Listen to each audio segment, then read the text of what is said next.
memanggilnya Mas Ahmad. Perawakannya tinggi, tutur katanya lembut. Beliau berasal dari sebuah desa di Ponorogo, Jawa Timur.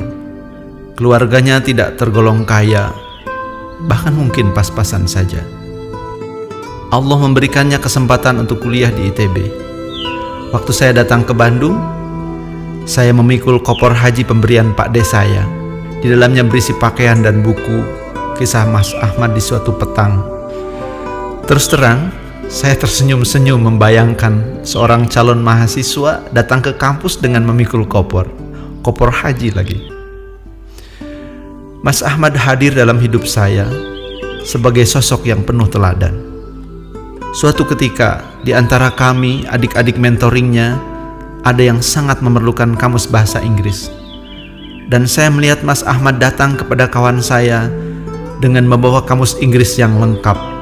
Lalu beliau berkata, "Dek, maaf ya, saya dengar adek memerlukan kamus. Semoga adek bersedia menerima kamus pemberian saya," tutur Mas Ahmad dengan hati-hati. Teman saya tersenyum dan berkata, "Wah, terima kasih Mas, saya terima dengan senang hati." Di waktu lain, sekelompok mahasiswa dengan gagah berani mengadakan diskusi yang dikategorikan diskusi politik, menghadirkan dua orang tokoh nasional yang sedang berpolemik di media. Sebuah kegiatan yang riskan dilakukan dikala rezim penguasa di Indonesia masih sangat represif. Diskusi tentu saja sangat seru dan dihadiri lebih dari 1.000 orang.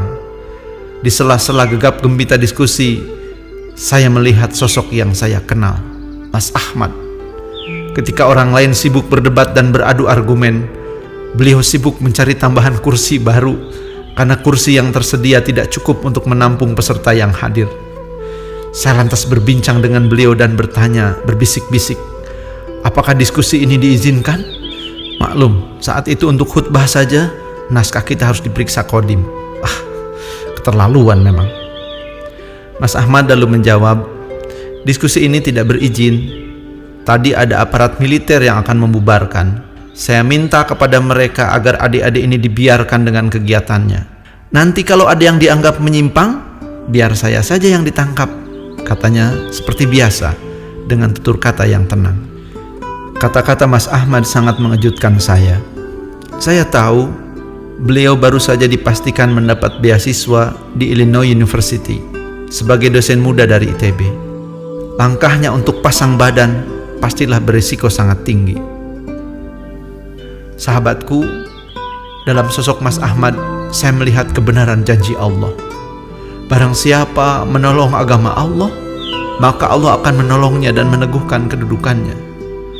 Sampai hari ini Mas Ahmad masihlah Mas Ahmad yang dulu. Sederhana, lembut, dan rendah hati. Kerendahan hatinya sangat tampak ketika beliau membimbing seorang mu'alaf asal Amerika yang ternyata sama-sama alumni Illinois University. Mu'alaf itu terkejut ketika mengetahui ustadz yang membimbingnya adalah seorang PhD dalam bidang fisika semikonduktor, sebuah bidang yang sangat bergengsi. Di lain waktu saya berjanji untuk rapat dengan beliau, tapi beliau terlambat hampir 1 jam.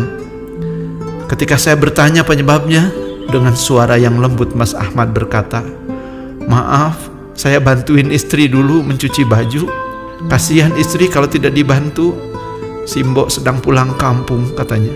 Ya Allah, kami pun merasa harus berkaca diri. Sahabatku, pada diri Mas Ahmad, saya melihat sebuah pepatah. Semakin berilmu, semakin menunduk. Ya, ilmu, predikat, dan jabatan semestinya tidak membuat kita menjadi sombong dan jumawa. Ilmu mestinya membuat kita semakin rendah hati.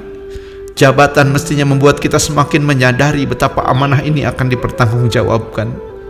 Semoga kita dapat berjalan di muka bumi dengan semangat tinggi untuk mencari ilmu dan beramal soleh, sambil tetap rendah hati dan berbuat baik kepada sesama.